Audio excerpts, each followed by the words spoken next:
British രാജകുടുംബത്തിലെ വിവാദ നായകനായ ആൻഡ്രൂ രാജകുമാരൻ വീണ്ടും വാർത്തകളിൽ നിറയുന്നു.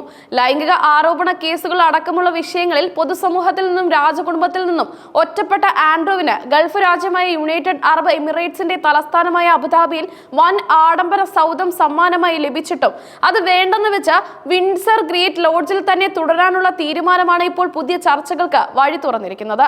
ആൻഡ്രൂവിനെയും മുൻ ഭാര്യ സാറ ഫെർഗൂസനെയും കൊട്ടാരത്തിൽ നിന്ന് പുറത്താക്കാൻ വില്യം രാജകുമാരൻ കേറ്റ് രാജകുമാരിയും നടത്തുന്ന ശ്രമങ്ങൾക്ക് ഇതോടെ തിരിച്ചടി ഏൽക്കുകയാണ്. ആവശ്യത്തിന് ജീവനക്കാർ സഹിതമുള്ള ഒറ്റപ്പെട്ടതെങ്കിലും രാജകീയ സൗകര്യങ്ങളുള്ള ഒരു വലിയ കൊട്ടാരമാണ് അബുദാബിയിൽ ആൻഡ്രൂ രാജകുമാരന് ലഭിച്ചിരിക്കുന്നത്. യുഎയിലെ രാജകുടുംബമാണ് ഈ ആഡംബര സൗധം സമ്മാനമായി നൽകിയതെന്ന് ജീവചരിത്രകാരനായ ആൻഡ്രൂ ലോണിയും മറ്റു ചിലരും പറയുന്നു. എന്നിട്ടും പേർഷ്യൻ ഉൾക്കടലിന് സമീപത്തായി ജോലിക്കാർ സഹിതമുള്ള വലിയൊരു വീട് ഉണ്ടായിട്ടും ആൻഡ്രൂവും സാറയും ഇപ്പോൾ ബ്രിട്ടൻ വിടാൻ ഉദ്ദേശിക്കുന്നില്ല എന്നാണ് അവരുമായി അടുത്ത വൃത്തങ്ങൾ സൂചിപ്പിക്കുന്നത്.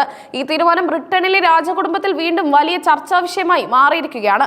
ലണ്ടനിലെയും യുകെയിലെയും തിരക്ക് പിടിച്ച സാമൂഹ്യ ജീവിതം പരിചിതമായ ആൻഡ്രൂവിന് അബുദാബിയിലെ ഒറ്റപ്പെട്ട ജീവിതത്തോട് തീരെ താല്പര്യമില്ലെന്നാണ് റിപ്പോർട്ടുകൾ. കൂടാതെ അദ്ദേഹത്തിന്റെ മുൻ ഭാര്യ സാറ ഫെർഗൂസൺ ആണെങ്കിൽ അബുദാബിയിലെ ചൂടുള്ള കാലാവസ്ഥയുമായി പൊരുത്തപ്പെടാൻ സാധിക്കുകയുമില്ല. ഈ കാരണങ്ങളാണ് രാജകീയമായ സൗകര്യങ്ങൾ ലഭിച്ചിട്ടും ഗൾഫ് നാടുകളിലേക്ക് കുടിയേറുന്നതിൽ നിന്ന് ഇരുവരെയും പിന്നോട്ട് വലിക്കുന്നത്. താൻ ഒറ്റപ്പെട്ടു പോകുമെന്ന തോന്നൽ ആൻഡ്രൂവിനെ വേട്ടയാടുന്നുവെന്നും പറയപ്പെടുന്നു.